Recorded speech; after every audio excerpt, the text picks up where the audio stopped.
Nate, why did MIRI fail to solve value alignment problem? Uh, Skill issue. Yeah, I think there are actually a lot of factors. One is uh, insufficient time. The field of AI just moved too fast. One is we tried to get a lot of world geniuses rallied around the problem and largely failed in that regard. It would have been nice if a lot of the alignment problem had been the sort of thing top mathematical talent can work on, and top, a lot of these physicists, a lot of these mathematicians who are going into hedge funds, if we could have somehow gotten a lot of them to really realize that this problem was one of the big ones, one of the important ones. That was one thing MIRI was trying to do, was sort of like build up that community. That largely didn't work. And the problem looks hard.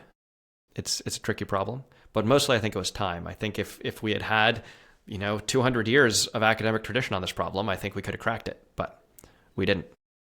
You think it would take 200 years? Eliezer had, I guess, 20-year head start, and he's a genius. Not enough? It could have taken only 20 years for all we knew, but it doesn't. It turns out not to be a 20-year problem, as far as I can tell. From what you're saying, it sounds like you think the problem is solvable. It's hard, but it's not impossible. Is there a reason to have that belief? Yeah.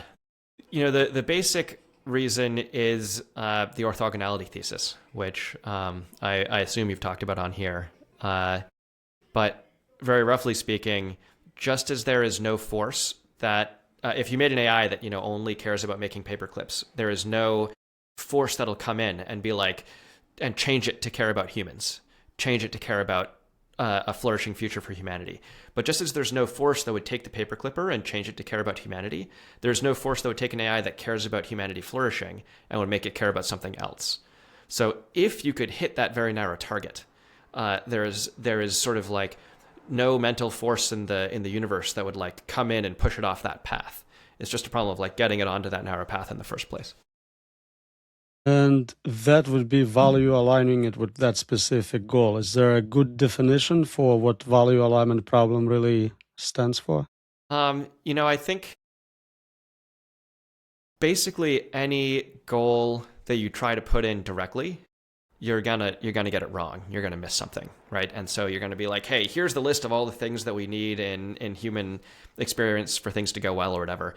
And then it turns out you miss one on that list, and now you have like the AI putting you in the same ideal day over and over, and you're like, hold on, this actually sucks.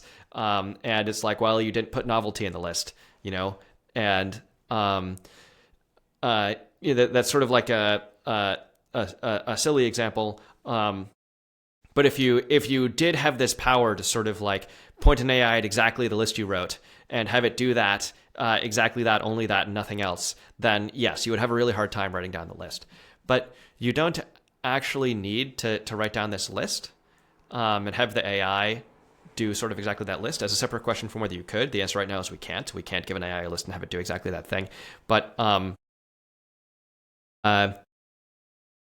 the sort of dream is not that you like give the AI the list of like, here's the good. The dream is that you sort of somehow are able to be like, look, there's this project of like humanity, of flourishing, of, there's this stuff I should be asking for if I was wiser. There's this stuff that I like would be asking for if I was more the person who I wished I was. There's some concept there of like this good stuff that humanity would iterate on. We wouldn't lock it in, just as past generations trying to do exactly what they thought was good would later be resented by future generations if there had been lock-in. We're going to try not to have lock-in. And there's this sort of like whole messy concept that we're still trying to figure out ourselves. Can you sort of like also latch onto this concept and then like help us fulfill it, right? That's the sort of thing you would be trying to do. We don't have anywhere near that ability to sort of like find a concept in the AI of this form that would stand up under superintelligent optimization. We don't have anything like the ability to sort of like make that concept be the thing the AI actually cares about in its pursuits. We're not anywhere near close to this, but is it Is it technically possible? Sure. I think this is a little bit like alchemists trying to turn lead into gold. Were they close? No. Was there anything they could do to get there? No. Was it possible to turn lead into gold? Yes. We can do that with modern nuclear physics. We know exactly how to slam the neutrons into the lead atoms to get them to turn into gold atoms. It's that kind of possibility. It's not the kind of possibility that's in striking distance, but it's the kind of possibility that's a physical possibility. You are describing coherent extrapolated volition, if I follow the algorithm. And the idea is that if I was someone else, if I was smarter, if I had better preferences, but the whole point is I wouldn't be me. It's like finding a better looking boyfriend for your wife. Like, I'm sure she'll be very happy with it, but does nothing for me. I'm not the person who'll be interested in all those things AI will provide. One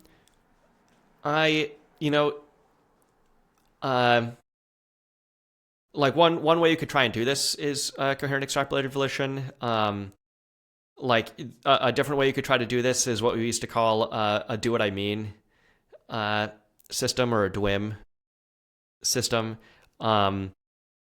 The basic idea here is there's sort of there's some concept your own brain is tracking towards this good stuff, right? There's some concept your own brain is tracking towards a future where humanity is flourishing and so on, that it flinches at getting things that a wiser you would want, but that the current you doesn't want. It flinches at the idea of lock-in. It flinches at this, that, and the other idea, right? And sort of trying to get an AI that latches on to that and then helps you pursue it. It looks to me like it's theoretically possible. It looks to me like it's physically possible. This is a different question than is it practically possible with anything remotely like today's technology. But if you had the textbook from the future, if humanity got to use trial and error on this problem, if we got to try to build a superintelligence, watch it go wrong, watch it kill everybody, reset, try again, try that a bunch of times, iterate a lot, learn what we were doing, learn to actually understand the code, learn what we can and can't predict about it, and then wrote the textbooks for generations and then sent back the textbook from 300 years in the future that was oh yeah, it turns out here's how you get the AI to actually wind up caring about the things that you care about in a way that sort of helps everything be good. I think that's the sort of thing humanity could get to in the usual process of scientific trial and error, with the issue in the case of AI being that we can't survive the errors. So I'm thinking, let's say I was way smarter, kinder, cared about sentient beings suffering, and I decided to become a negative utilitarian and felt that exterminating sentient life in the universe was truly the right answer here. How are we not walking into one of those possibilities with that approach? Are you worried about that because it seems wrong to you? I'm worried that what it's going to actually converge on is not what I want, but again, something at the end of a million-year process would converge on. There's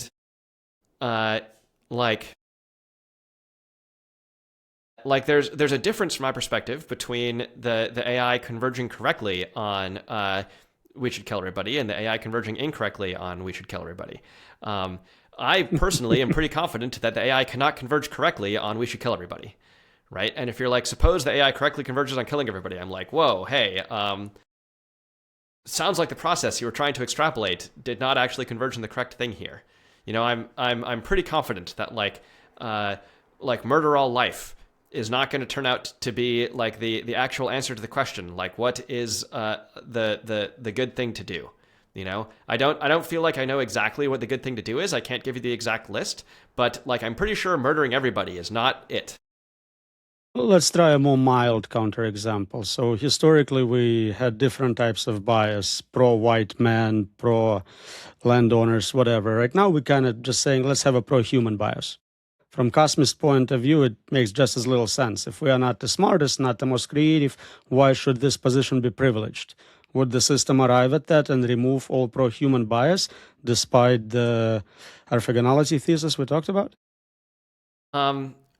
I am in some ways relatively happy having a no human bias, and in other ways not. I think there's a fair bit to tease apart here.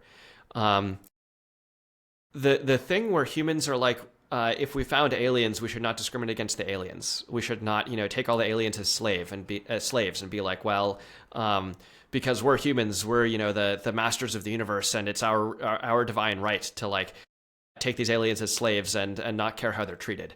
I think a lot of humans would be like, actually, let's maybe not do the slave thing again, whether they be like other humans or other aliens. We sort of like shouldn't be doing this slave business. And in that sense, I'm like, yep, I'm going to be, if humanity starts enslaving the little fuzzies, I'm going to be on the abolitionist side. And so in that sense, I don't have a human bias.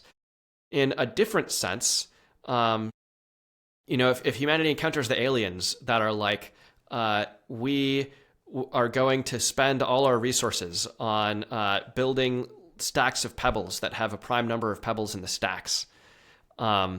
And we're like, okay, that's a weird thing. We're like happy to trade with you. And they're like, we are going to take apart your star and sort it and like turn it into a bunch of pebbles that are prime number pebbles stacks.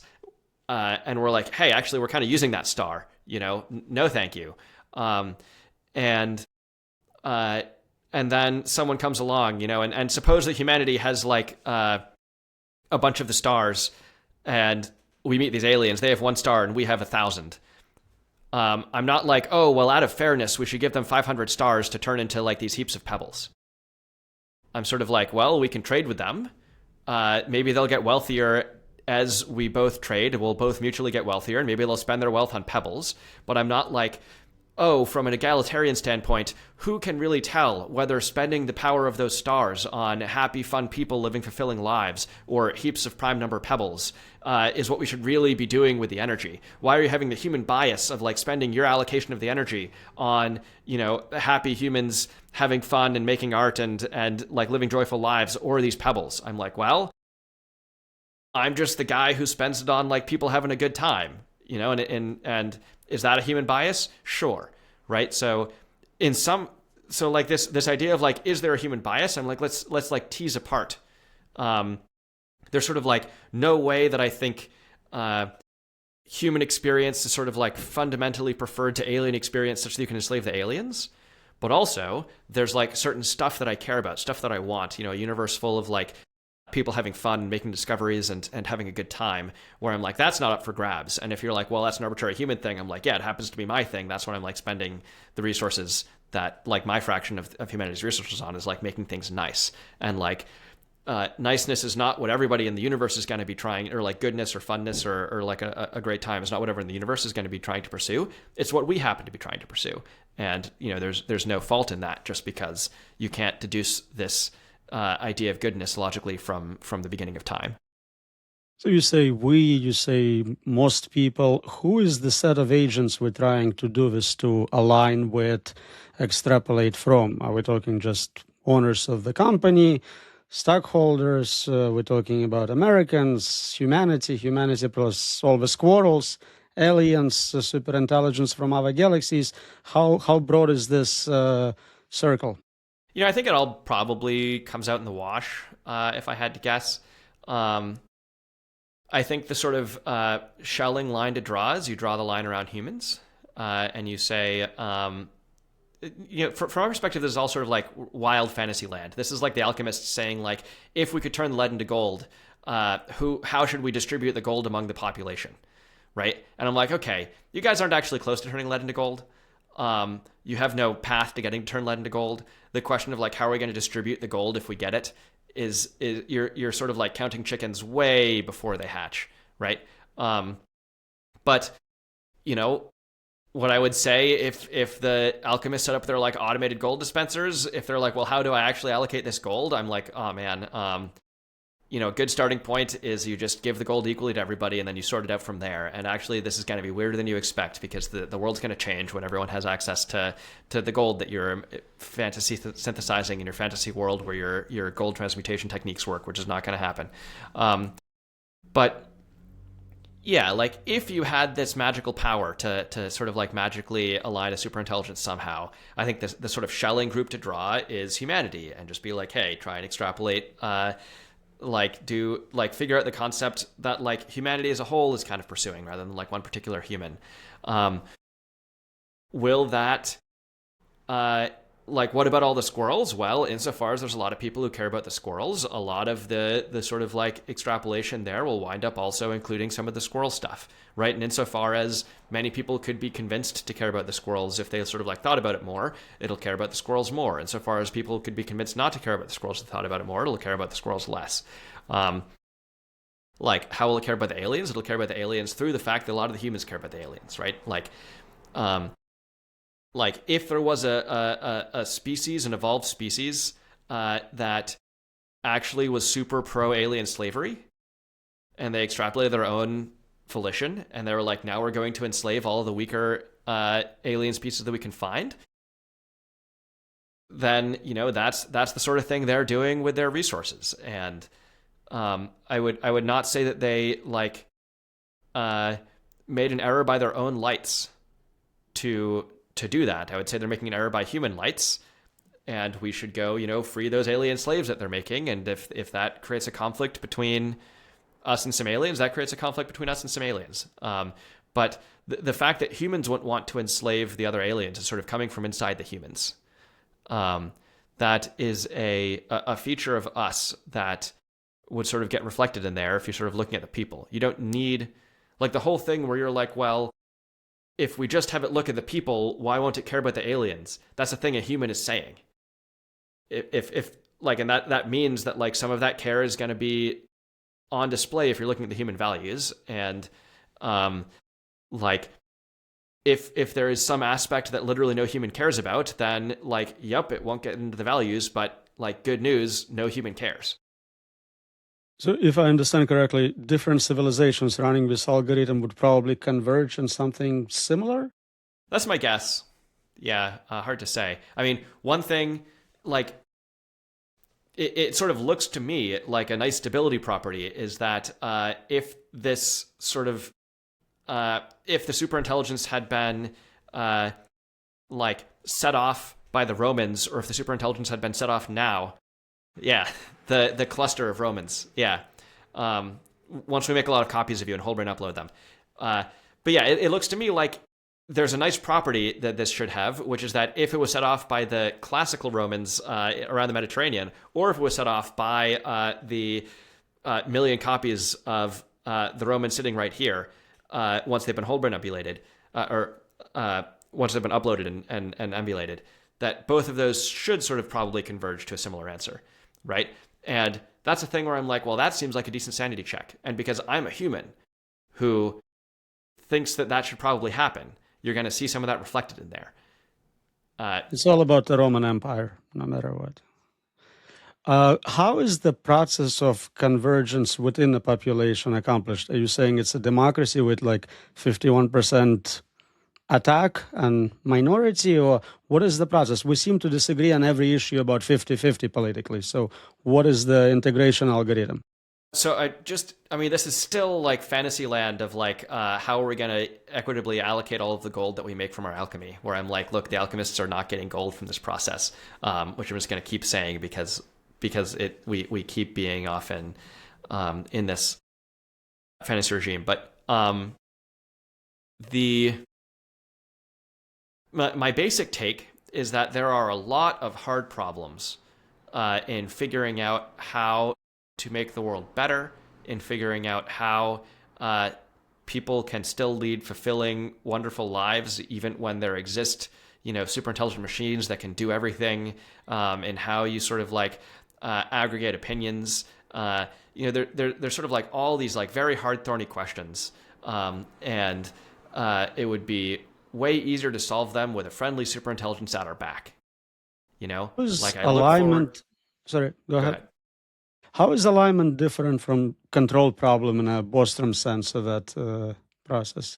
I mean, I don't like the phrase control because it sort of suggests that you make an AI that doesn't really want to do nice things, and you twist its arm until it does. And I'm like, man, that seems really doomed to me. Like, I think what you've got to do here is like somehow have the superintelligences actually care about the flourishing of humanity, like actually get latched onto that concept of like the good that a lot of us have, and be like, well, I'm steering towards that. And then like, are there a lot of problems with how you sort that out? Sure. Does that mean that the problems have no answer? No, I think like you can probably figure out that like if you imagine like being a super intelligence that actually cares about making the world better, and you're like, gosh, I really don't want to like have this lock in, I really don't want to like, you know, step on all these toes and ruin all these things, you can still probably figure out that like, hey, well, you know, for starters, maybe we should stop having all these kids die of malaria. That seems kind of needless. I can just go put a stop to that while we're still sorting these other things out, right? There's ways to make progress even if you don't have like all the answers immediately. And like, are there thorny issues still? Absolutely. These are the sorts of things that could be figured out by very intelligent systems that care. The problem is sort of like making them care. And like, will they be like, hey, it turns out there's no perfect solution? Absolutely. There's not going to be a perfect solution. Like, does that mean that they like fall over and can't do anything? No. It's possible to make trade-offs. You know, will everything be perfect for everybody? Probably not. But you know, intelligence is the sort of thing that you can deploy to like figure out how to balance those trade-offs. And you know, I'm like, man, if you can make the superintelligence actually care about humanity, a lot of these other implementation questions are its problem that it'll be better at than me if you can get that initial caring in. And let's say the process begins. Do we have any option of sort of stopping, undoing it? Do we still have any say, or at that point it knows better? I mean, what happens in real life is humans are like, don't worry, we're going to have plenty of stopping points. And then they hit the button and then the AI kills them all. You know, like in real life, rather than in Fantasyland where you've solved alignment, yeah, one of the big problems here is that people pass a point of no return either before they thought it was a point of no return or thinking it's going to be fine and then it's not fine. This is one of the things that makes the problem really, really hard is like, yeah, if you have this super intelligence that's doing like slightly the wrong thing that turns out cared in not quite the right way, that turns out cared about the wrong things, and you're like, oh, we would like to take that back. There's not really a lot of takesies backsies here. Like, is it possible in theory to make a sort of AI that allows taking things back and like trying a few times before you like get really deep into no return territory? Sure, that's possible in theory. That's another thing that we're like nowhere near succeeding at. Like, ultimately, will humanity have to get to a point where it crosses a point of no return? Probably, at least at some like meta level. You know, you could have the AI, like maybe if the AI really cares, then like it respects like certain types of humans who have then like later gone on to upgrade themselves to be comparably intelligent, right? And it's like spreading out rapidly through the universe and like securing the stars against like being taken by other distant aliens that are coming towards us. And it's like, well, I got to go do this real quick. But you know, maybe you could make one that if humans also make themselves smarter, maybe they can like play some of those games in the frontier in meeting the other aliens somehow. Or I don't know. I don't really know how it looks, but like maybe there's a way to make an AI that still like some humans still have a lot of sway over the future on a deep level. But like in real life, yeah, there's a point of no return. And in real life, it's really quite hard to get that right. And that's one of the things that makes this problem really quite scary. You brought up alien superintelligences. What are your beliefs in that space? You know, the universe has created life in one spot. It would be a little bit surprising if it created life in only one spot. You know, the Fermi paradox, or at least, you know, the Fermi observation sort of shows that life can't be too dense in the universe, or we'd be able to see the effects of aliens. Probably we'd be able to see them, you know, harvesting energy from various stars. This looks to me like it basically means that if there are aliens, they're pretty distant enough that we can't see the results of their alien civilization sort of harvesting stars yet. We can't see the stars going out as they put Dyson spheres around them or whatever. Which roughly means something like there is no alien species that is 100 million years older than us, unless it is more than 100 million light years away. Like what we observe when we look at the night sky and see that the stars are not harvested is not that there's like nothing in the observable universe. What we see like depends on how far out we're looking. When we look within 100 million light years and see nothing, that means there's no alien species that's 100 million years ahead of us. When we look at a billion light years and see nothing, that means there's no alien species that's a billion years ahead of us. But probably odds are, there's maybe some aliens like 200 million light years away who are only 150 million years ahead of us, right? And that would mean, in that particular example, that would mean that there's, 50 million light years worth of distance between our civilizations at the moment, of which we can maybe collect 25 million. And so that's, 25 million light years worth of stars that humanity could collect and then put towards whatever purposes we like. And this suggests, depending on how far away those aliens are and how much older than us they are, this suggests that like there's a decent chance that an expanding civilization meets aliens on its borders. And then, you have potential trade there. How far are the aliens, if there are any, in the reachable Hubble volume? Hard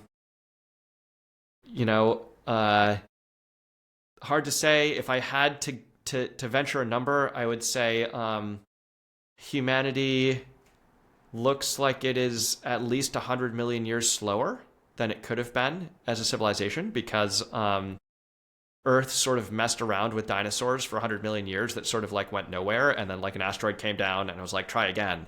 And like then the mammal lineage was able to get further intelligence-wise than the dinosaurs. We could imagine another planet somewhere where you don't sort of mess around with dinosaurs for 100 million years. It seems like you probably could have gone straight from the Cambrian explosion into some lineage like mammals that had the potential to sort of build civilization and save 100 million years. So, it would be surprising if we were the oldest. It would be surprising if there wasn't some other civilization out there that had a 100 million year head start. Clearly, they're not within 100 million light years. So there's probably somewhere just like wacky, wild, not very solid guesses, order of magnitude, somewhere probably between 100 million light years away and a billion light years away. If you split the difference, that's like 500 million light years away, or if you split the difference on a log scale, because we're orders of magnitude, that's like 330 million light years away. So if I had to pick a point estimate of where the aliens are, it would be somewhere in that order of magnitude range. If you're off by 2 orders of magnitude, there you're looking at the aliens being 100 billion light years away, which is just outside the reachable universe. And this is easily the sort of calculation that could be off by 2 orders of magnitude. So I think it's probably somewhere between there 100 million light years away and there's none. Could superintelligence be the great filter for civilizations, but once it destroys the original biologicals, it just chooses not to propagate through the universe? I think that can't really explain the great filter, because it would be pretty surprising if to answer the great filter, you would need to answer why a ton of alien species all have the same issue, right? Like, could one alien species AI be like, there's nothing I have to do, there's nothing I can use energy for to get more of my tasks achieved? Sure, maybe you could have one AI like that. Could you have a trillion AIs like that? Are there a trillion civilizations? Is it like only a trillion to one that there's some AI that's like actually turns out more energy can do more thing? It seems like a pretty easy call that most intelligent stuff will have ways it prefers the world to be, such that it can like redesign things. It would be an easy call looking at humanity 100,000 years ago to be like, when they grow up, the world around them will look more like designed than like it's still just a bunch of replicators around them. They probably won't live in the jungle. It probably, like, when you look around them, you'll probably find a lot of things that they've arranged precisely, rather than still just the chaos of the jungles, if they manage to get intelligent at all, right? That prediction is way easier than predicting that they will live in houses with books, right? Similarly with AIs, it's hard to predict exactly what they'll do. It's hard to predict exactly what they'll be going for, but the prediction that like they'll be redesigning the universe around them somehow. There'll be some way that they prefer things to be, rather than just like stars dumping out their energy into the empty night. there's going to be at least some of the AIs that have that level of preference around their universe. And so, no, AI can't be an answer to the Fermi paradox, because after the AIs kill the host species, they then go on to rearrange the universe, and we should be able to see that. I remember MIRI doing some theoretical work on acausal trade with alien superintelligences. What's the state of the art in that? I think people get really into the idea of acausal trade because they think it's like sexy and interesting or something. I think you can often do a lot better by thinking about causal trade. Like, you want to know what happens, like what are you most likely to experience after the superintelligence comes? Like, don't think about all this crazy acausal stuff. Just think about those like distant aliens 100 million light years away or 200 million light years away or whatever. Will some of those evolved species wish to buy copies of the humans? Maybe. If humanity succeeds, if we somehow succeed at the AI alignment problem, we somehow start traveling the stars with, superintelligences helping us with the technology and helping us govern things, and in 200 million light years from here, humanity encounters some alien superintelligence that is horribly misaligned to its host species and is like, oh yeah, I killed them. I'm turning all of the stars in my volume into paper clips. But I happen to have copies of the biological creatures that created me. Would you like them? I think humanity would be like, yes, absolutely. We would like, to recover some of these aliens in, at least in simulation or whatever, and see what they were like, and maybe see if some of them want to be friends and that sort of thing. We'd probably pay for it. If it was like, well, here's the costs that it was to me to preserve them. Will you recoup my costs, then give me some benefit? So we both mutually benefit from this trade. I think humanity would be like, yeah, we would take those alien simulations.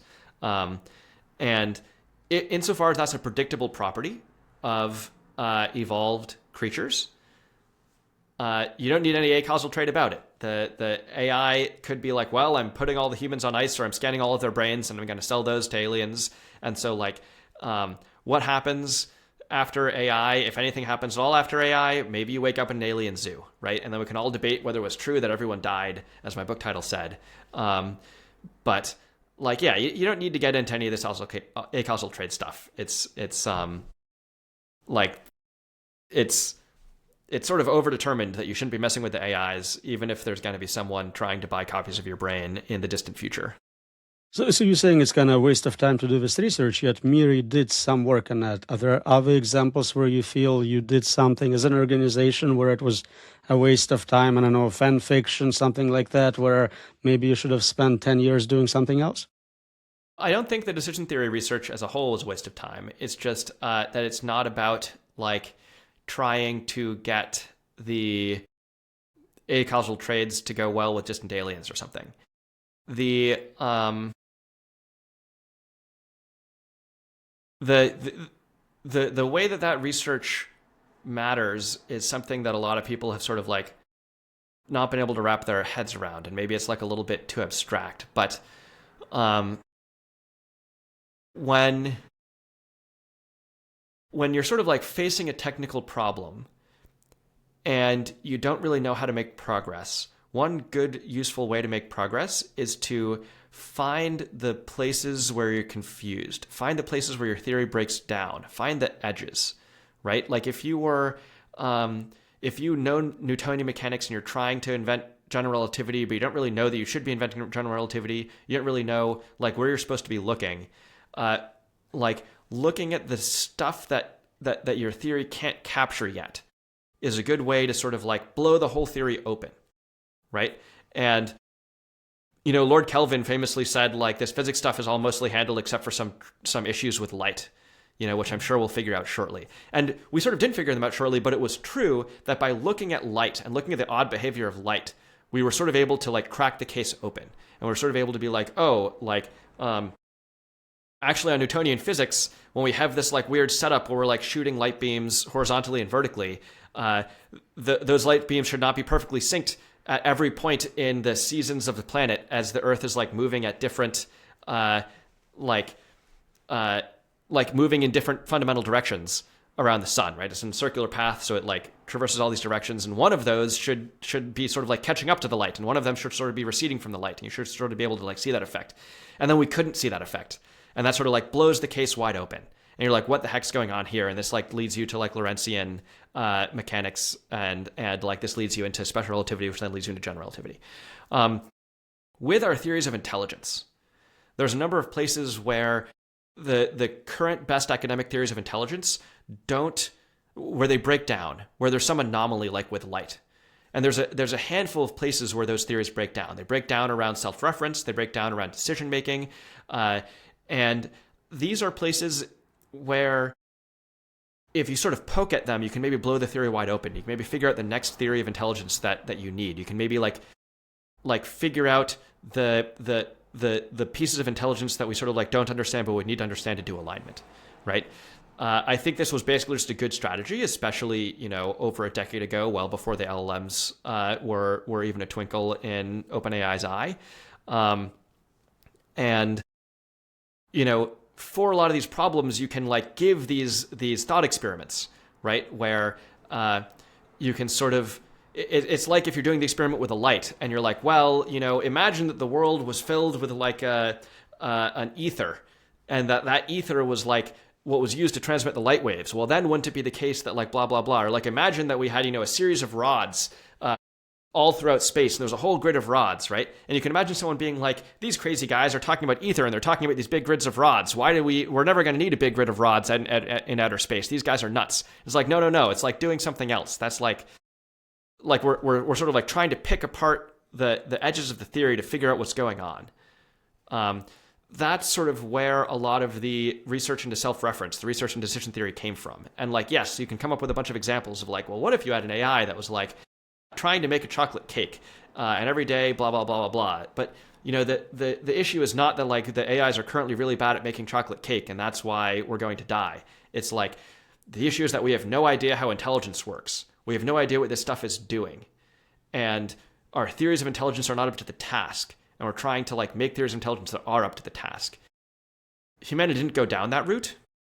Humanity never really figured out how intelligence works. Modern AI did not come from any better understanding of intelligence. It came from learning that if you throw more computing power at it, nobody needs to understand anything about what's going on in there. It just happens to get smarter with more compute and more data. But like, does that mean humanity should totally abandon the path of figuring out more about how intelligence works? I mean, it's maybe too late now to get enough understanding of that to solve the alignment problem. But if we were still trying to solve the alignment problem, I still think one should sort of pursue these theories of intelligence. And, you know, I still think that was a reasonable thing for MIRI to be trying, especially 10 years ago.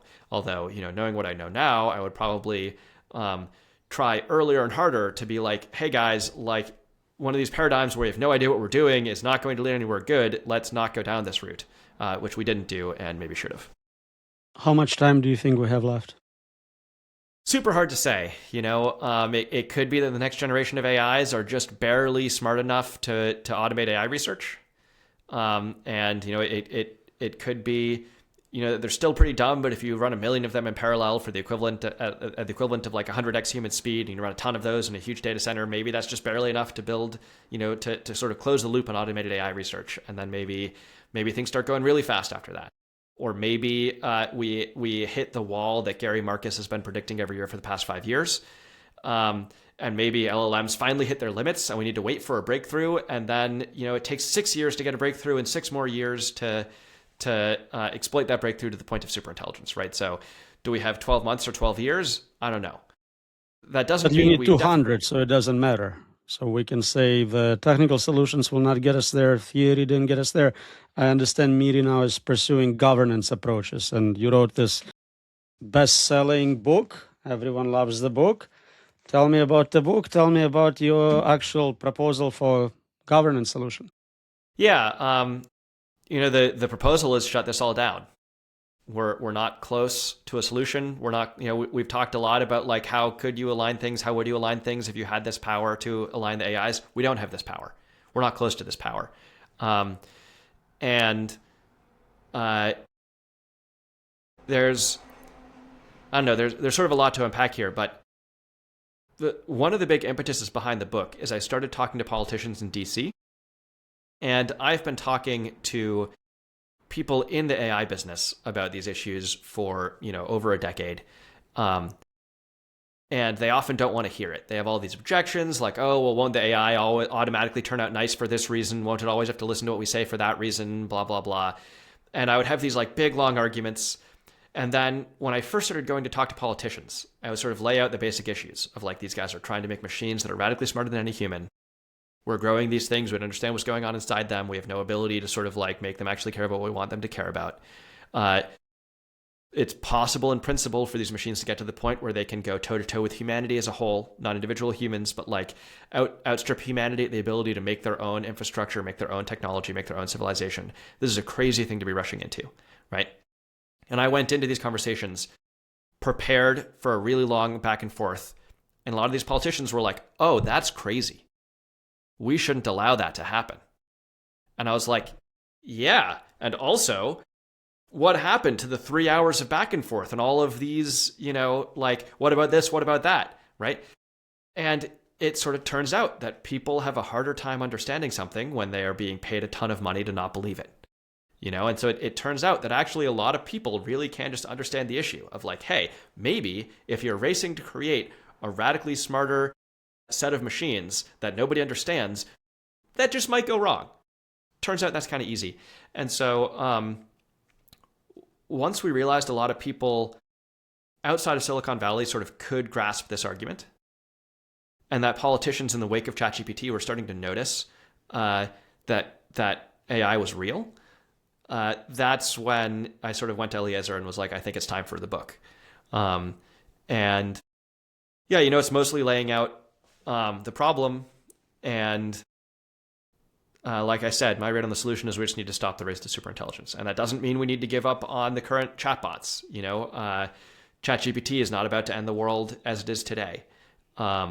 This sort of isn't, I'm not here being like, also, we need to stop these chatbots from being in schools because they're going to affect kids' learning.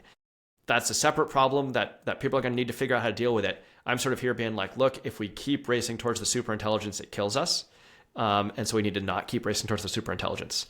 And I think that plan has a chance. I think that a lot of why the world has not been stopping the race is because the world has not been believing in the race. And that as we have seen world leaders start to notice AI more and more and start to notice how crazy this whole race is, we've started to see them react. Just in the last couple of weeks, we've seen the sort of U.S. government be like, hold on, you've made a super cybersecurity hacker and you can't make it help adversaries. Like you say that, like we've been shown that it can be jailbroken and you say that you can't fix it. What? Right? And that's the appropriate response. Being sort of like surprised and freaked out and like, what the heck are you guys doing over there that you can make a cyber weapon and you can't control who wields it? It's the appropriate response to be sort of like a little shocked and horrified, right? And we can have a whole discussion about whether the particular ways that they try to like respond with that shock and horror, whether that's gonna be good or bad, and this, that, and the other. But a lot of people have long said that stopping is inevitable. And I liken it to a case of like we're in a bus that is racing towards a cliff edge and the driver is asleep. And I'm like, look, maybe when the driver wakes up, they'll be like, I love taking buses off cliffs, right? But let's not give up until the driver's awake. To the best of your knowledge, did anyone get a chance to talk to the president about this? I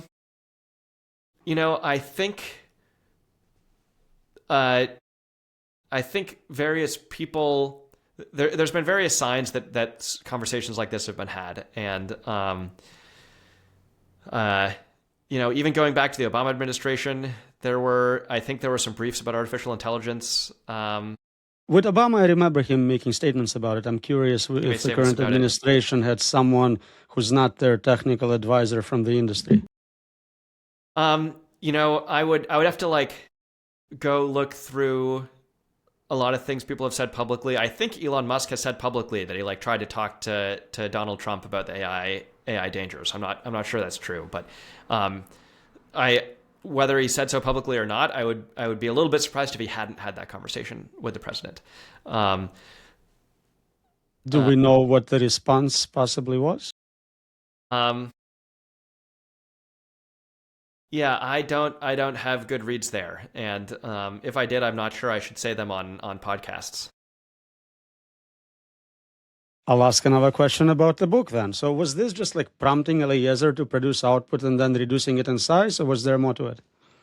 I did have to like write a draft that served as the catalyst for him rewriting a much longer and better version that I then had to cut down. And we did cycles of this, and then it's not like it was converging. It's just like we had a due date, so we just cut it off.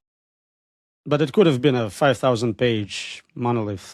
Absolutely. I mean, I think there's 4 times as much text as in the book in the online resources, which can be reached by the QR codes, which I'm not sure how many people are reading, but they're useful for when you get into Twitter fights and people are like, well, you guys have never thought of X. And we're like, actually.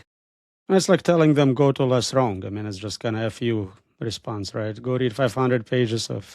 Well, the nice thing about it is that it's all split into like relatively short sections that are responses to common objections. And so when someone says, well, you guys have never thought about the following, we can link them directly to the page whose headline is us thinking about the following, you know? And so that can be somewhat satisfying. But also, I think, just as part of our writing process, I think that Eliezer was much more willing to let me cut the book down to size if the answers to common questions existed at least somewhere. And now with the proposal, just don't build it. How do you formally define what it is they're not supposed to build? So let's say recursive self-improvement. Do you have a legal description you can give to lawmakers where they would make it illegal to self-improve? Yeah, I mean, we have draft text that lawmakers are welcome to ask us for. There's actually some offices that are started to work from it. And so, any lawmakers who are listening, if you're a staffer in some random congressional office and you're like, I had no idea that someone in Congress cared about this stuff, absolutely get in touch with me and I can put you in touch with the offices that are currently working on it. I don't know what the definition is, but is it rigorous enough for superintelligent lawyer not to bypass it? I mean, my basic take is that you had better not make the superintelligence that's trying to bypass your stuff. Like if you make a superintelligence that doesn't care about you, it's game over. It does not leave room for a team of plucky heroes to find its reactor core and punch it until it shuts down, right? It does not leave like a vulnerability for like Tom Cruise to come in at the last minute and save the day. Right, the sort of winning move is not to play. The winning move is not to create the superintelligent adversary in the first place, or the superintelligent lawyer that worms its way around your descriptions. I think a lot of the questions here are sort of legal open problems. The sort of basic sketch of what we would recommend is sufficiently large clusters of this highly specialized AI compute should probably be monitored. We should be able to have international monitoring on whether it's doing what people say it's doing. And making new, larger training runs is the sort of thing where we need to think real carefully about that. There should probably be government oversight on should you get to train the next generation of AIs, can we be sufficiently confident it won't be super intelligent? We should be very conservative about can we train the next generation? And you've got to be careful with this, because it might be very easy to look at the least common ancestor of humans and chimpanzees and say, I don't know, man, these monkeys are still just banging rocks together. Go ahead and get the next species generation. I'm sure it'll still be fine. And it's actually sort of hard to call. Where is the line where it goes from banging rocks together to walking on the moon, right? So we should be conservative about that. And you can't just use compute compute limits. You can't just say, here's the order of magnitude of floating point operations where we cut you off, because algorithmic advancements can make things more efficient. And training an AI today takes electricity comparable to a city. Training a human today takes electricity comparable to a light bulb.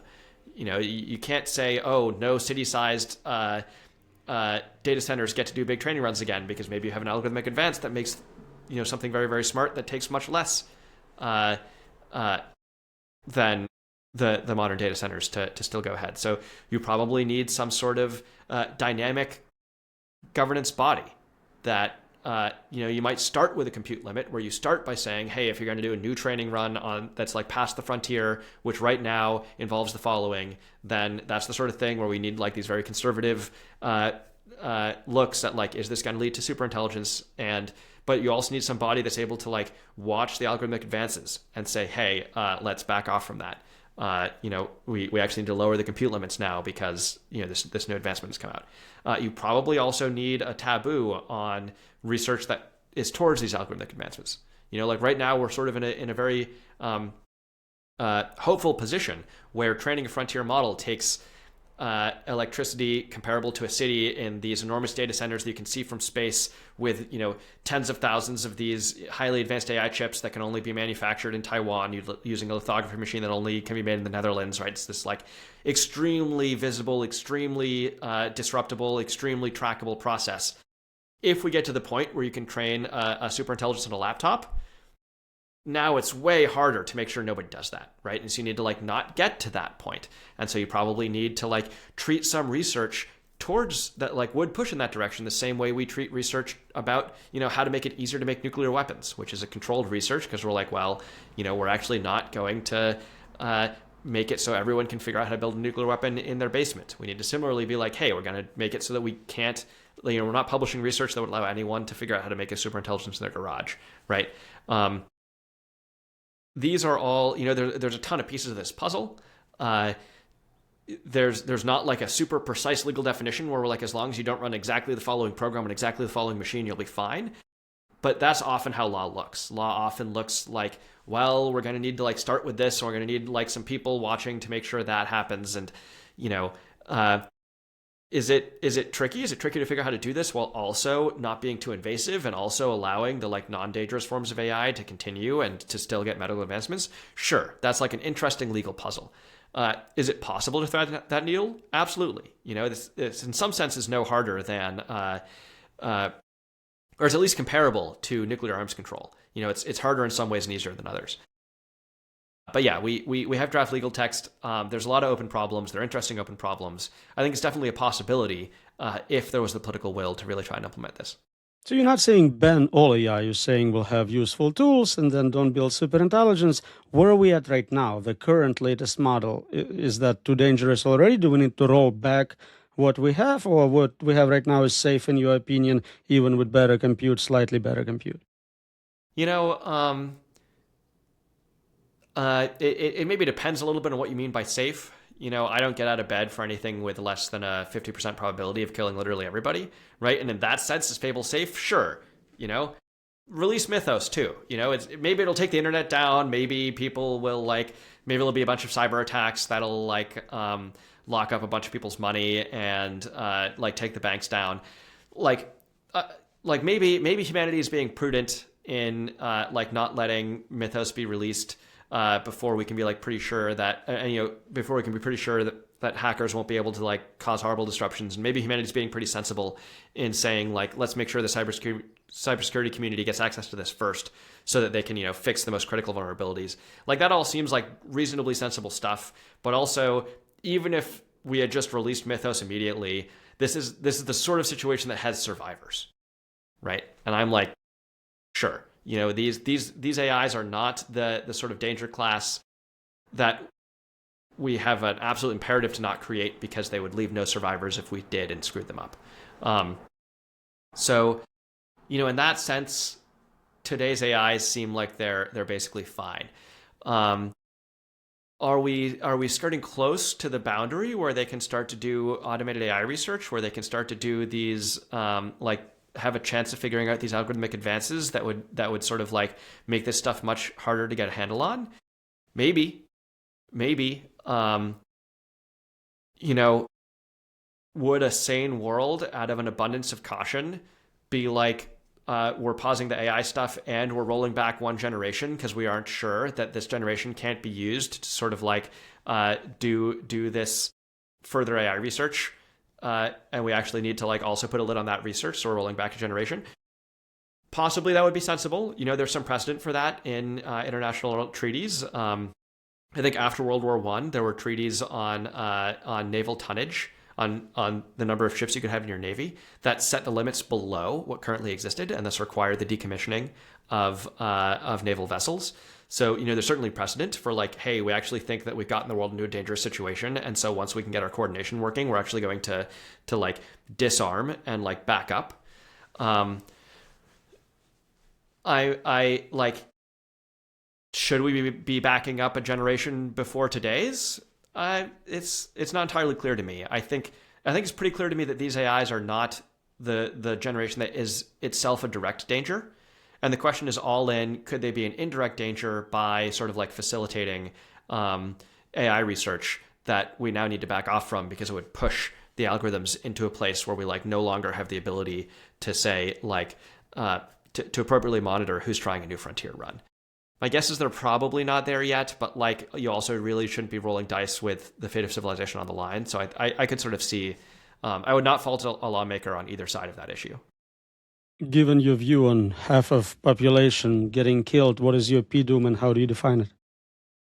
I mean, to be clear, it was 50% probability of the whole population being killed, which is way different. If you have, it's like, people sometimes hit me with it like, well, everybody dies someday. And I'm like, well, it actually kind of matters whether they all die at once. Like dying in a rolling fashion is actually way different from everyone dying at the same time. There's a radically different future outcomes. And similarly, like 100% chance of half the people dying is sort of like way different than a 50% chance of everyone dying, right? Sure. Future generations, basically. That's right. It's about the future generations and the ability for the human project to continue, the human endeavor to continue. Yeah, I don't love the P-doom concept as a whole. And to go back to the bus hurtling towards a cliff edge analogy, if we're in a bus that's hurtling towards a cliff and I'm like, stop the bus or we'll die, and someone's like, well, what's your probability that you die of from this bus impacting the bottom of the cliff? I'm like, well, that really depends a fair bit on whether we slam on the brakes, right? And I think sometimes what people are asking when they're asking P-doom is like, if we throw this bus off the cliff and like slam into the ground at terminal velocity, what's the chance we die? And sometimes what people are asking is like, what's the chance that we do go off the cliff versus slamming on the brakes? And I think those are two importantly different questions. In terms of like, if the bus goes over the cliff, I think it's not absolutely certain that we die. But most of the scenarios where we don't die still look pretty grim. It's like, well, maybe there's a tree halfway down the cliff and the bus just like wraps itself around the cliff and then like falls back to the ground and we don't wind up dead. We just wind up like paralyzed from the neck down, like bleeding out. And maybe an ambulance gets there in time. And then maybe, and it's like, this is sort of how I feel when people are like, well, maybe the AI will keep us around as pets. Maybe the AI will put us in a zoo. I'm like, probably not. But also, can we stop the bus? Like, if I'm like, hey, stop the bus before we go over the cliff or we'll die, and someone's like, technically, we might only get paralyzed from the neck down, I'm like, that is not a reason to keep going. And it looks pretty clear to me that if we race to make superintelligence while having no idea what we're doing, that this doesn't go well.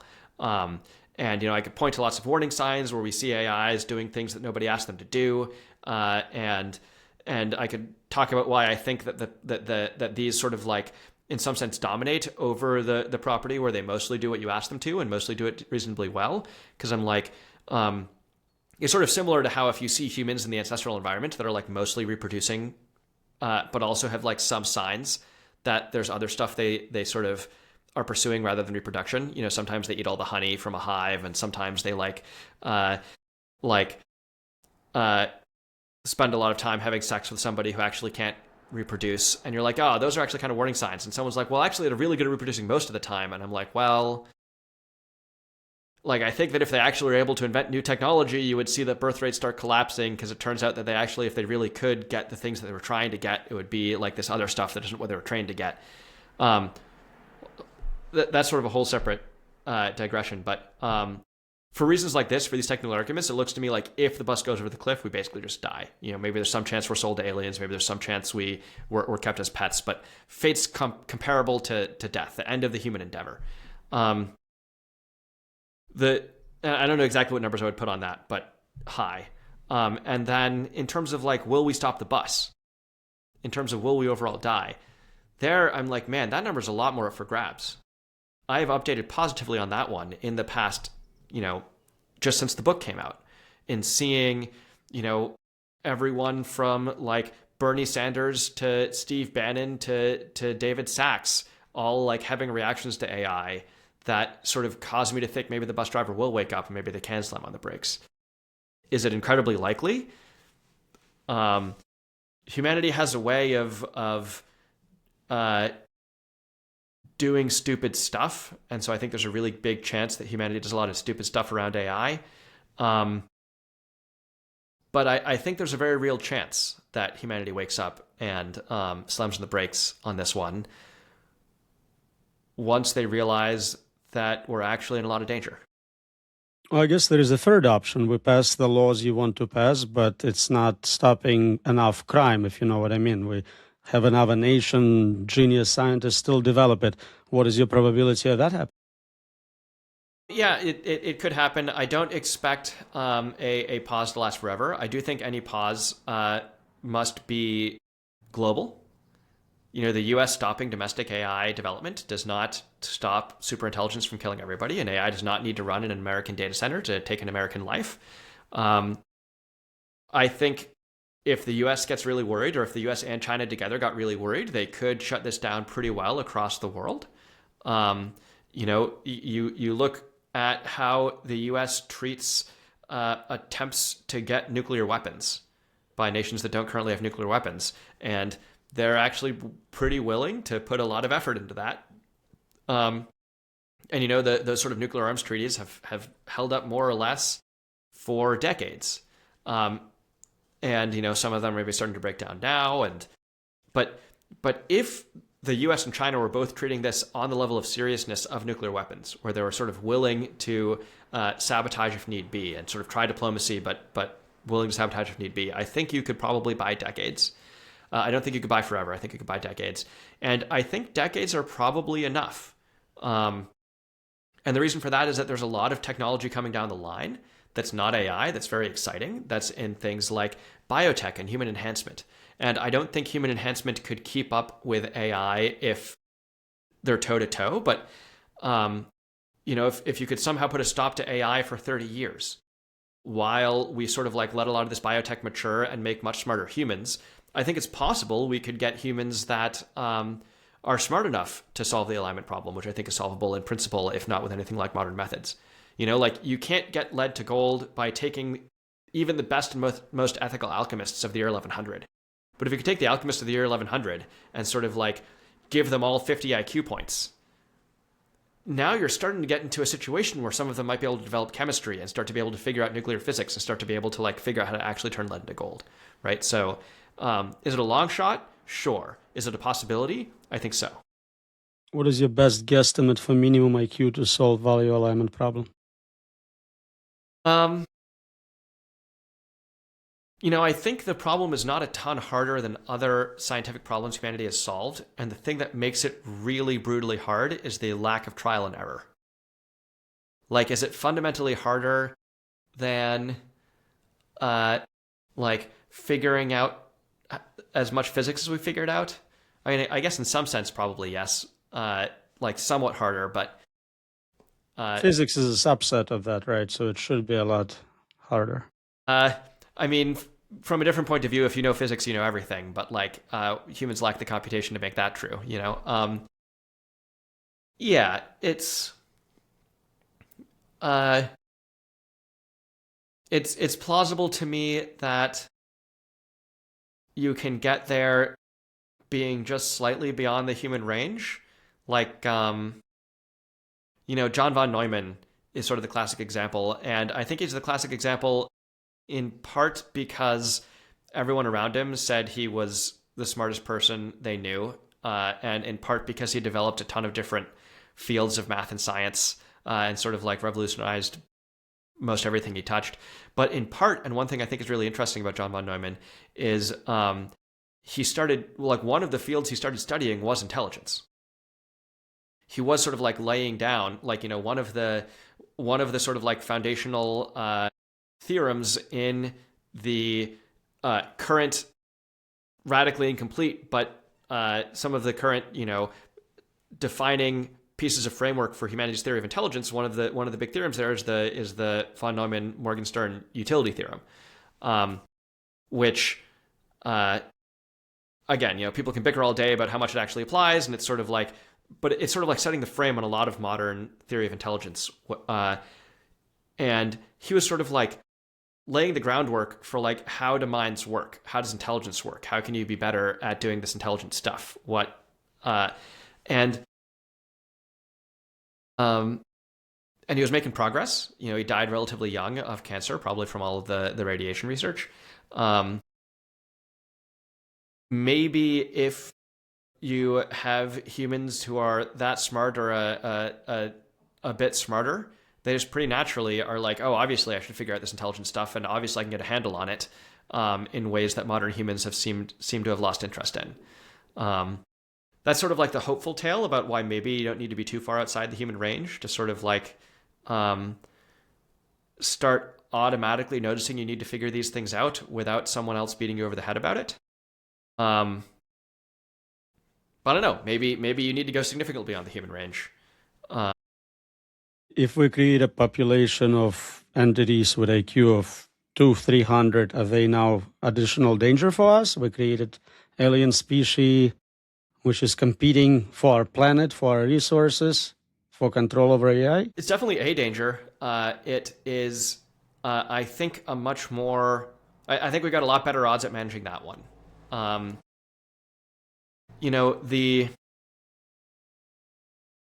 like very roughly speaking, I think the set of things a mind can wind up pursuing, that a mind can wind up caring about, is sort of huge, right? And we sort of saw this in some sense with evolution, sort of in some sense working hard to make a mind that was really good at reproduction, and it wound up making the sort of mind that when it can make technology in advanced nations, the birth rate's declining, right? And like, whoopsies.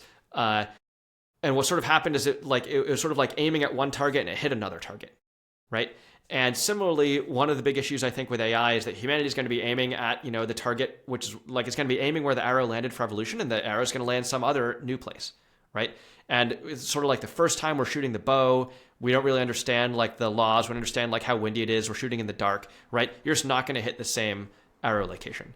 But a lot of humans share a lot of mental machinery about what they wind up caring about.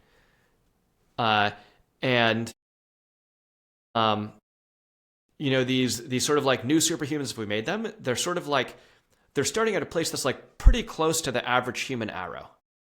Whereas the AI is like off in this regime that's just like a radically different regime that's like superficially similar, but in the like high dimensional space of what you can get once you're super intelligent is like radically different space. So like smarter humans are starting much closer to a good spot. I think that if you were trying to make smarter humans, you should also absolutely try to make gooder and more altruistic humans.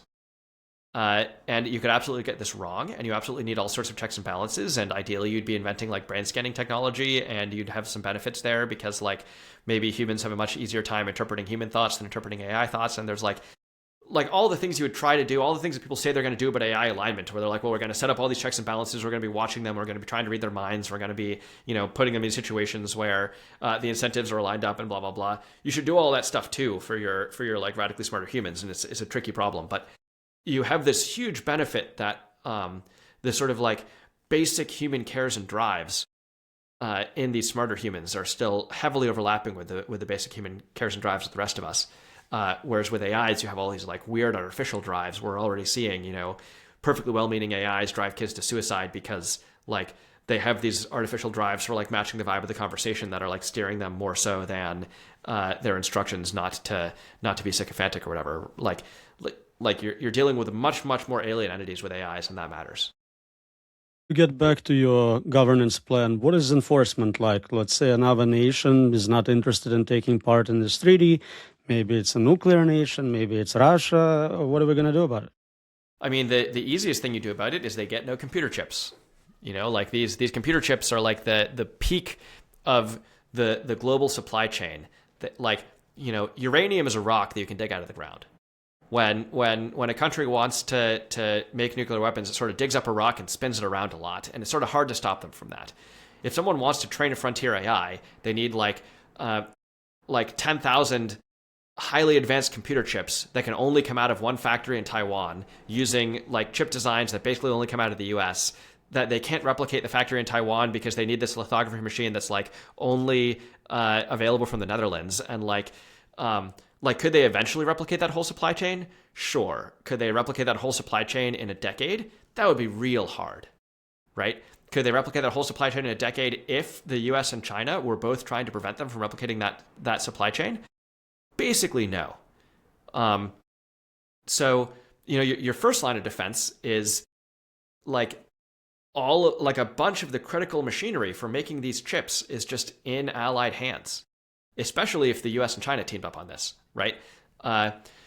And if you start worrying about the chips being stolen, you can just sort of like mandate that when these chips are created, they have, devices built into them where both the US and China can sort of like send a message and the chip will destroy itself. And you can try and make them tamper proof so that if you try to remove this device, the chip destroys itself. And maybe it's not 100% perfect, but like when they need to collect 10,000 smuggled chips, if you're able to destroy 99% of those, suddenly they need to collect, quite a lot more of these chips in order to get off the ground. That's much harder for them to do, right? It's like, this isn't a rock. It's not collecting a lot of a rock they need to do. It's actually like pretty easy to control this tech. If you get to the point where they were able by hook and by crook to get some giant data center of these chips, I mean, I think mostly you can stop it before it gets to that. But I think you've got to be very diplomatically clear that we fear the creation of superintelligence in the same way we fear the creation of nuclear weapons by some rogue nation. Probably even more so. A nuclear bomb can level a city, but a superintelligence can level the planet. And I think if you're extremely clear about we treat this as a threat to our national security, we treat this as a threat to our lives, we're going to do everything in our power to sabotage it, I think that actually dissuades a lot of people. If there's some folk it doesn't persuade, you've got to be ready to go disrupt it. That's already the state of affairs that exists when rogue states try and make nukes. So it's not some giant new political regime. It's just the current political institutions need to start taking the creation of rogue superintelligence just as seriously as they would take the creation of nuclear weapons by a rogue state, if not more seriously. Well, I'm not thinking about rogue states. I'm thinking about another nuclear state. Again, Russia seems like a very good example. What are we going to do if they're building it and we see that they are somehow securing necessary equipment? You got to shut it down somehow. I'd like to hear your specific proposal on that. I mean, I'm not the diplomat, but the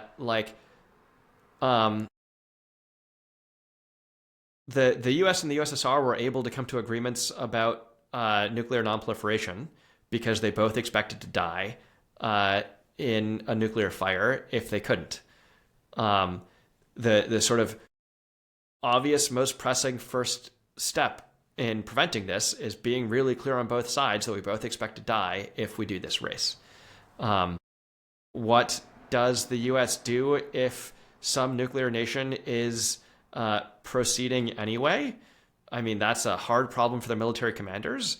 I think that they ultimately need to find some way to shut that down for fear of their own lives. Does the U.S. have options for that? Absolutely. Stuxnet was a virus or collection of viruses that sort of shut down the Iranian nuclear facilities for a while in, I believe, the 90s.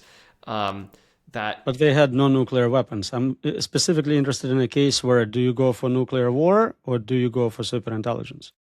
I mean, my guess is that if you are extremely diplomatically clear that we will not suffer the creation, attempts to create superintelligence outside our borders because we fear for our own lives, that you can sabotage those facilities without sparking a nuclear war. But should you be like, oh yes, go ahead and create a superintelligence that kills us all just because you happen to have nukes? No, then they'll make a superintelligence that kills us all. And like the fact that they have nukes should not deter you from preventing them from building the sort of thing that kills everybody on the planet. So pre-commitments of some kind would be a good idea.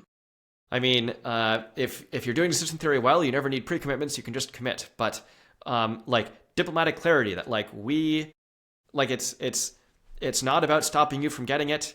It's that we think that if anyone makes this, everyone everywhere dies. Like we consider our hand forced for our own like security interests to sabotage this stuff. I think if you're really clear about that, probably what happens is they don't try. But at least what happens is probably that they do not nuclearly retaliate. Right? Like nuclear retaliation is like really quite the escalation, especially if you expect nuclear counter retaliation. Like no one wants to die in a nuclear fire, just as no one wants to die from a superintelligence. So I don't think it's that diplomatically hard to be like, look, we think this will literally kill us if we let you do it. We're going to shut it down. We don't need this to escalate any further. I think you can do that without risking any further escalation if you are diplomatically clear. I don't think you need to like have this horrible trade-off. Ultimately, if some nuclear power tries to nuke us for like protecting the whole world from a superintelligence, that's sort of on them. I sort of don't see why they would, especially when the US still has nuclear deterrence. I mostly don't think nuclear really comes into it. I mostly think people just need to realize like superintelligence would kill us all. It's not going to stay nicely on a leash. No one can make it. And I think that the more world leaders realize that, this is what the companies are racing for and they have no idea how to keep it on a leash, the more I think we'll find these diplomatic solutions that don't involve escalation. And what about individuals? If an individual continues research, which is under your treaty, is not supposed to happen, what happens to them? Straight to jail. I mean, this is just very similar to if someone's trying to do public research on nuclear weapons ignition devices. We're like, nope. We just don't let you do that because it's just like too dangerous to have that in public hands, right? And you've like a society that is going, there's a saying that the IQ required to destroy the world drops by a point a year. We as a society have decided we don't want people building nuclear weapons in their garage.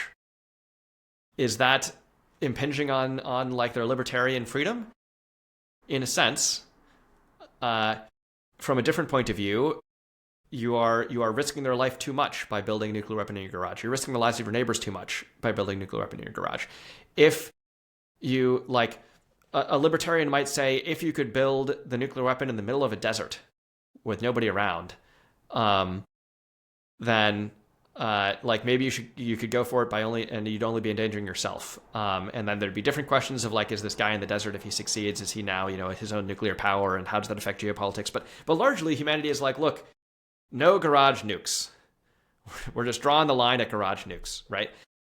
We should similarly draw a line around superintelligence. No garage superintelligences. They also pose far too much risk for your neighbor. There is no desert where you can build a superintelligence where it does not threaten the rest of us, even if we're on the other side of the planet. So, like, no, you just can't try to make a superintelligence in your garage. No, you can't build the precursor technology so that someone else can build a superintelligence in their garage. This is sort of just the sort of constraint humanity is going to live with if we are to survive. Humanity would not survive a regime where anyone can build a superintelligence in their garage. And so we can't go there. And do we need to have these restrictions last forever?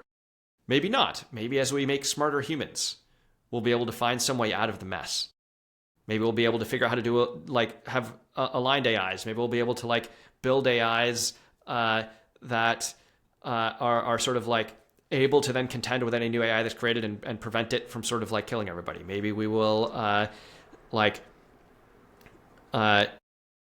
smarter humans that figure out how to put in guardrails so that people can't, accidentally kill their neighbor when they're doing their own mad science experiments. Maybe there's like ways to get out of the mess, but it looks like we at least need some period where we're like, hey, we're not going to race into creating radically smarter than human machines that nobody understands. We're going to find some other way to navigate to the future and get all the good stuff. And during that time, yeah, sorry, no trying to make superintelligence in your garage. What is the state of your project? How many politicians are on board? Is it just one senator? Is there majority now? How close are we to turning Senate? Um, you could look at the lists of senators who have made public statements about AI. There's, I think it's probably up to dozens now. Might be. I'm not sure we're at 10% of the U.S. Senate and Congress. I haven't really been doing the counting recently. How much is Senate? How much is Congress? But um, I'm pretty confident dozens. Which is That is explicitly to ban superintelligence or just in general statements about AI?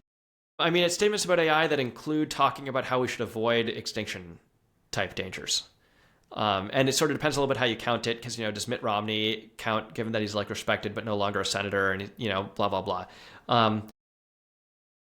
Also, I'm actually headed to DC again in 2 days, and I expect that the mood will have changed since I was there last, even though I was there last a couple weeks ago, in part because of the ban on Fable, on Claude Fable, which I think has, I think that's probably, I don't know, I haven't been back to DC yet, but I suspect that's going to have a couple of effects. I expect one effect is that a lot of people who were anti-regulation are probably starting to realize that zero regulation is not tenable, and that one thing regulation can do is help the regulation be predictable and not ad hoc, which is actually nice for the AI companies trying to do sort of the nice, like money-making things with current AIs that aren't trying to kill everybody, right? So I've in fact been saying this for a while, that like, hey, we're actually going to want like regulation around the stuff not killing us all, because otherwise you're going to have like bad effects in the part of the industry that like isn't the killing us all stuff. We're now starting to see that. We're now starting to see this sort of like out of nowhere, unpredictable, like ban on deploying a frontier model. And I sort of expect a lot of the traditionally Republican folk who are like, I want to not talk about regulation at all, are now going to be like, oh, I see. We need regulation for the really dangerous stuff so that we're not stepping on the toes of the like current economically productive stuff. Another thing I think is pretty plausibly happening now is signs that like this stuff can be a real danger, and signs that like people on the Republican side of the aisle are able to acknowledge the real danger because the administration is starting to acknowledge the real danger. I had spoken to a number of Republican offices that expressed private concerns, but were like, well, I can't really act on this because the White House is so staunchly against any action on AI. Well, that's changed now. So like, how's the project going? I mean, the number of politicians aware of AI doubles every 6 months. Is that going to keep up with AI doubling? Is that We'll Nate's see. law? I Nate's law? think Peter Wildford coined that one. So it's like, in absolute terms, do we have half of a treaty yet? Do we have half the world on a treaty? No. So in that sense, we're not anywhere close to halfway there. But in terms of like how the conversation has shifted from a year ago, in terms of like how quickly it seems to be shifting, I have gained hope over the past year.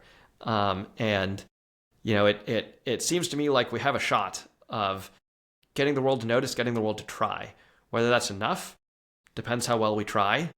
But like I said earlier, if you're in a bus that's racing towards a cliff, don't give up on the bus being stopped, at least until the driver is awake. Recently, from the industry side, we saw CEOs of top labs kind of hint that maybe they open to pausing if everyone else pauses. Are there efforts by your organization to get them into a room and make a deal? My basic take here is that it's not really up to the labs anymore. In part, you can see this because the labs all kind of hate each other. You've seen them feuding, and you've seen them like, take side shots at each other where they're like, actually, I think it might be easier to coordinate with like other countries than with some of these labs right here in the States or whatever. You also see some of the guys at the labs say things like, oh, well, even if all of the companies of the West stopped, there'd still be China to contend with, right? And they're all sort of like giving excuses about why they can't this or can't that. And in some sense, if any one of them stopped, probably there'd be some idiot who kept racing. And so like you could say it's not really about convincing one of these guys to stop. I think that's like a little sidestepping the issue. I think any one of these guys like stopping and being like, we're stopping because it's too dangerous and we like discovered our ethics, I think that actually would matter, and I encourage them to do it, and I think it would change the conversation and it would help the world realize we should be stopping, but it wouldn't unilaterally save us.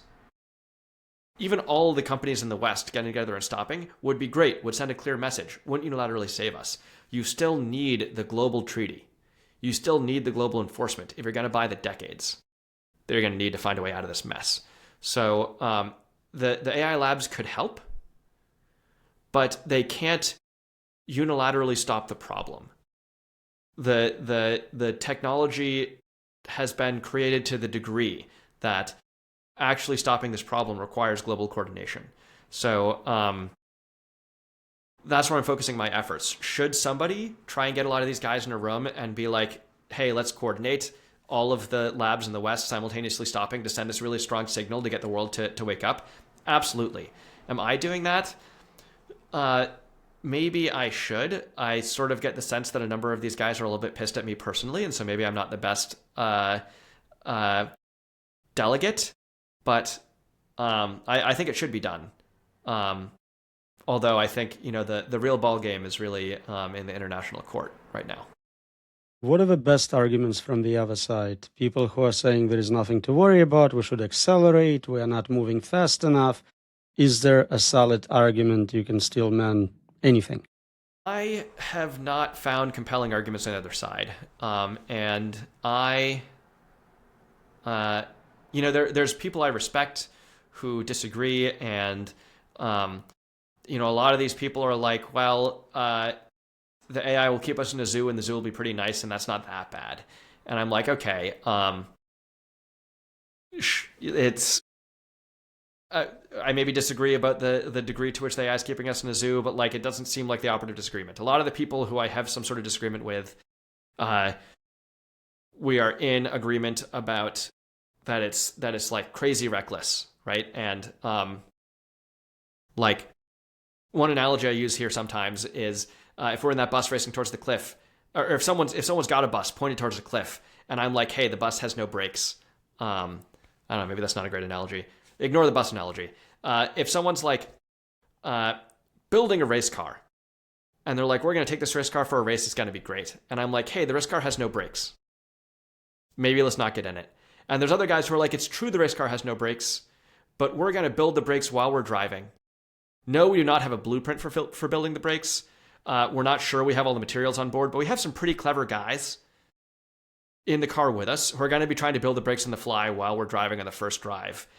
We think there's a 75 to 90% chance that we can build the brakes before we slam into a wall. I'm like, okay. I think these guys are wrong about whether they have a 75 to 90% chance of building the brakes. But we don't really need to resolve that disagreement to agree let's not get in the car. You don't need to figure out whether I'm right that they can't build the brakes on the fly, or that they're right that they have a 75 to 90% chance of building the brakes on the fly to realize this isn't a car you should get into, right? And so there's some arguments that people have where they're like, well, here's maybe how we're going to build the brakes on the fly. And I'm like, you're not, but we actually don't need to resolve that one to realize that this is like far too crazy a thing for society to be trying right now. I haven't really found any good arguments on the side of like, there's nothing to worry about. This is a sane thing for humanity to be doing. And I've looked, I'm sure you've looked. There's not a lot there. And we have 2 survey papers, pretty comprehensive. There's nothing. There's not a lot. And in some sense, I think a lot of this like look for arguments on the other side thing is a little it's a little foolish, right? Like if a doctor comes in and says you have terminal cancer, you're gonna die in 6 months. I think the thing to do is not like go around hunting for some other doctor that will tell you everything's totally fine and that all medicine is quackery. So you can be like, well, actually, there's some guys who say that homeopathy works, and like if like who can really be certain about this? And like if you actually think about the epistemics, we can't actually really, right? That's just not what's going to help you live here. Sure, maybe get a second opinion, but then where you should be spending your efforts is not sort of like hunting for like ways that maybe this grim theory is wrong. What you should be doing is like hunting through science papers for whether there's like some new peptide that like is an experimental research drug that just might cure this cancer, that you can sort of like find some testing regime where you're allowed to try this new experimental drug, or is there a trial you can get into for a new drug that might cure the cancer, that you can like get into this like ongoing FDA trial, right? These are what you should be looking for. With the arguments that AI is like once you've looked at the arguments that AI is like going fast, that we like can't actually point it in the directions we want, it looks to me like this is pretty firmly in the like doctor diagnosis territory, and that doesn't mean you're certain to die. But it does look to me like you should either be sort of like contesting those object level points, which I haven't really seen anyone be able to do, or you should be like looking desperately through those papers for this like is there an experimental drug we could still try here, where I'd be like, the analogy of this is like try human enhancement to try and get out of this. I think saying like, oh, well, can we go find some optimist who tells me that I should never be certain about the future and therefore maybe we're fine, like that wouldn't work to cure cancer diagnosis, and it also wouldn't work to align an AI. On this happy note, I want to thank you for educating me in so many ways. Final question. You have to come up with a clickbait title for this episode.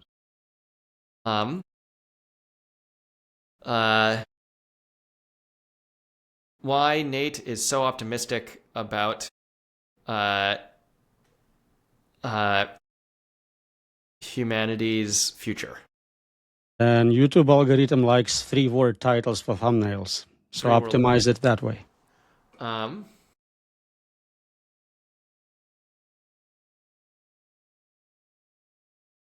Let's see.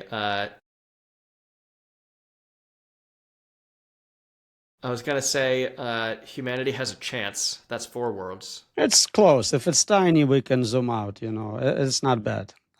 I'll see what we can do with AI. We'll get some help, but Great. Thank you so much. I wish all of us luck, and you in particular. I hope we're both wrong. My dream, I'll get utopia out of it.